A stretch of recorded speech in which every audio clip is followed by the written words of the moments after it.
Hello and welcome to Craft with Sarah and day 7 of the Halloween Craft Countdown, where I'm sharing a new Cricut paper craft project with a Halloween theme every day for 20 days. Today's project is a layered greetings card, and I really wanted to give this the Halloween wow factor. And this is the design that I came up with. It's super spooky with a haunted house and a big mandala moon in the background. It's only actually got one layer of foam pads, so it's really thin for posting and should go with a normal envelope and stamp. The SVG for this layered card is free for the next 24 hours only. If you haven't already registered for the Halloween Craft Countdown, check out craftwithsarah.com/HCC. If you have already registered, here's how to download the files for your card. If you've already registered your free ticket, check for an email from me with subject line Halloween Craft Countdown ticket information, or any of the other emails from me that you have been sent throughout the countdown. Can't find them? Check your junk or spam box to see if they've gone there by mistake. These emails contain the link to view the countdown projects and download today's files. Scroll down this page to find today's project. Click the button to start the files automatically downloading to your computer or mobile device. Each download is only available for free for 24 hours after it goes live. If you've missed some, check out the Instant Access Bundle at craftwithsarah.com/HCC bundle, which gives immediate and ongoing access to all of the files and projects from the Halloween Craft Countdown. All downloads come in zip folders. You will need to unzip them before you can upload the files into Cricut Design Space. Once you've downloaded and unzipped the folder, it's time to get the SVG file into Cricut Design Space. Start up Design Space and create a new project, and then go into Upload on the left, and then Upload Image. You can then either click Browse to find a file on your computer, or you can drag and drop it in. Make sure you choose the unzipped version of the folder and then go into the folder inside that called Cut Files. There are 3 different versions of the design in here, and for Design Space, the one you want is the one which starts SVG in the file name. The other 2 won't work correctly in Design Space, so make sure you choose that one which starts SVG. Let's drag and drop that in, and it should look like this with all of the layers one on top of the other. If yours looks different and the layers are next to each other instead, that means you've accidentally uploaded the wrong file type. So if that's the case, click Cancel down on the bottom and then try again and make sure you choose the one which starts SVG. Press Upload, and then the card design will be available in your recent uploads. So you can click it and then press Add to Canvas. It should load in at the correct size, but just to double check, the width should be 10 inches and the height should be 7. And this will make a 5x7 inch card once it's all cut out and you fold the base card in half. Now, if you wanted to, you could cut this out straight away as is, but what I like to do is add a score line to the base card so I know exactly where to fold. If you've got the scoring stylus or the scoring wheel for the larger Cricut machines, then you can do this. So I'm going to click my design and then ungroup it by pressing ungroup at the top of the layers panel. This separates out all of the layers because I only need my base layer at this point. I'm going to hide it temporarily by clicking the eye icon next to it in the layers panel, and then press select all along the top to select everything else that's left, and then group it with that group button. Finally, I'm going to hide this by clicking the eye icon. And now they've all just been hidden temporarily, so I can turn my base card back on by clicking the eye next to that. To add the score line, go into Shapes, and then choose the score line, which is that first one. Make it the same height of the card, which is 7 inches, and then press Select All, and then Align and Center. And that puts the scoreline exactly in the middle of the card. However, we're not quite finished yet, because if I was to click Make It now, you see it's going to do that scoreline on a completely different piece of card to my base card, which is not very helpful. We need to tell the Cricut that we want it to score down the base card. To do that, press Select All again, and then down the bottom of the Layers panel, press Attach. Attach is what tells the Cricut where to do the scoreline. So now, when I click Make It, you see that scoreline is right down the middle, exactly where I want it to go. Let's turn on the other layers again by clicking the eye icon next to the group name. And they're appearing at the bottom now, so let's just go Arrange, Bring to Front to put them back on the top. And this would now be all ready to cut out. Now, if you're using the Cricut Joy machine, the smallest type of Cricut, this will be too big to cut out on your Joy. So what you can do instead is delete the base card and use a pre-made card, either one that you have purchased from a craft store, or you can just use a paper trimmer or a craft knife or something to cut your base card from a regular sheet of your card from your craft stash. And then click on all of these layers and make them smaller. For example, let's go 4 inches wide, which would be about 5.6 inches tall.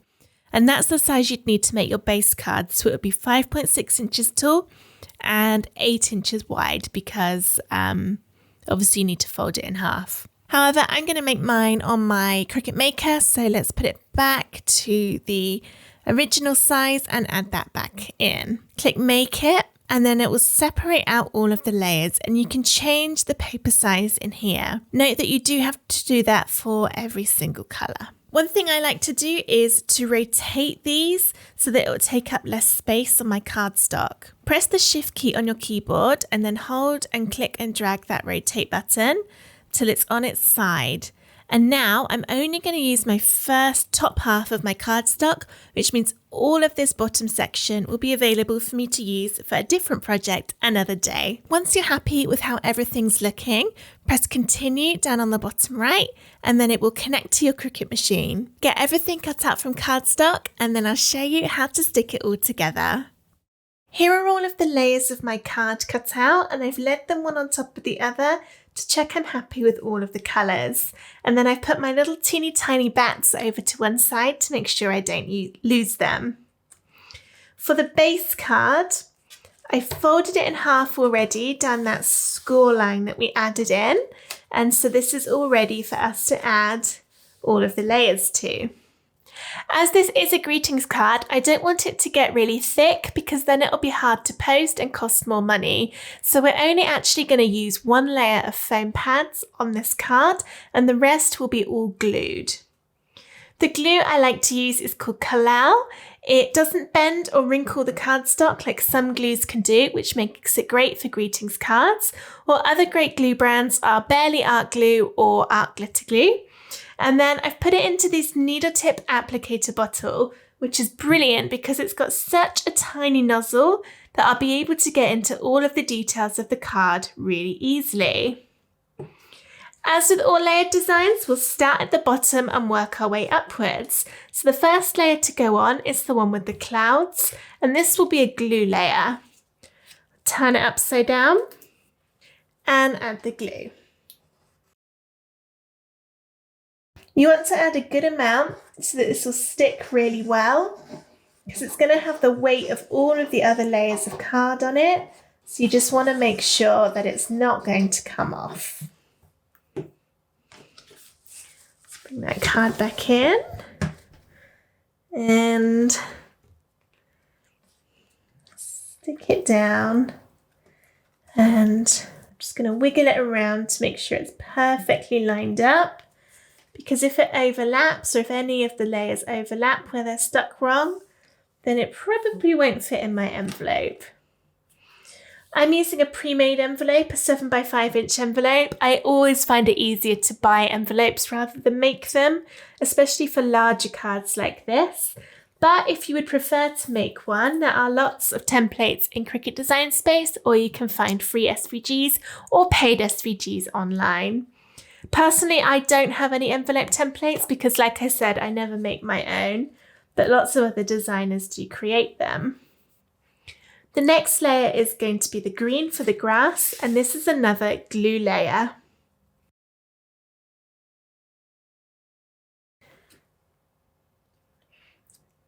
I like making these layered cards because they're really easy to line the layers up because they've always got a nice frame on them. So it makes it really simple to see which bit goes where. Next is the solid yellow layer, and this is the one we're going to be using some foam squares for to pop it out from that background a little bit. If you want your card to be super flat so you know it will definitely post on a regular postage stamp, then you can glue this layer instead. But I like to give it one layer of foam. I think it makes it look a little bit more impressive, gives it a bit more of the wow factor when someone looks at it. I'm adding quite a few foam squares around the edge because if you leave big areas of this border without any foam on, then you'll find that it domes downwards like that and it doesn't look as good. Whereas if you've got lots of foam bits around the edge, it's nice and sturdy and you don't get it bending downwards. For that same reason, we're going to need to put foam pads in this middle bit as well, because otherwise it will dome down in the middle too. And you know, it's not the end of the world if it does that, but it doesn't look as professional. It doesn't look as sort of tidy. And for the sake of just a couple of extra foam squares, it's definitely worth putting them in the middle to give a nice, consistent, balanced look to your layers. I think just one more there, then we're good to go. Now I can peel the tops off of my foam squares to reveal the stickiness underneath.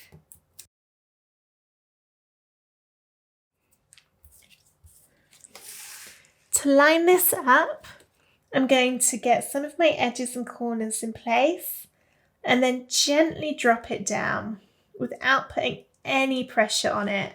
And that's because if I hadn't quite lined it up, which I haven't, you can pick it up and move it into place without damaging anything, because all we've done is just gently lie that on top.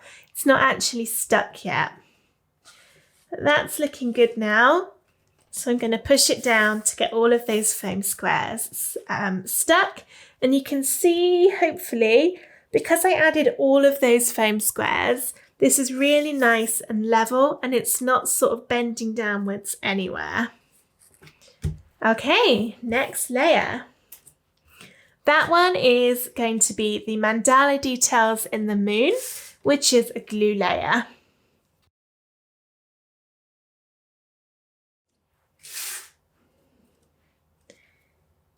And then just stick that on top.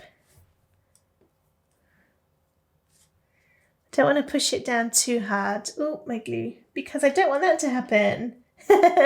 Where the glue smushes out, but it only did it a little bit, so that's okay.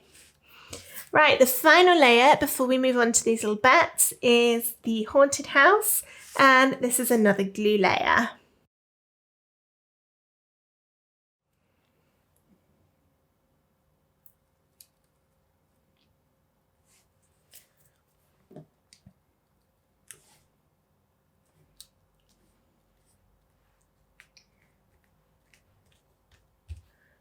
Right, card very much done. Nope, very nearly done. I know what I'm trying to say. So you could leave it like this if you want to, but I'm going to add the little bats onto the moon. I can't remember exactly where they were on the design because I don't have it in front of me. I'm not near a computer. So I'm just going to guess, basically, see where I like the look of them. And these are just going to be glued on, or you could possibly use foam, but then you're making your card thicker. So it'll be possibly more money to post. Just a teeny bit of glue on there. I'll pop that into place. There. I actually saw bats in my garden recently at dusk one night. a couple of weeks ago. I kept seeing this something flickering past the back door. I was like, what's that? It wasn't a bird. And I went out and had a look and it was bats. So that was exciting. They must know that it's Halloween soon.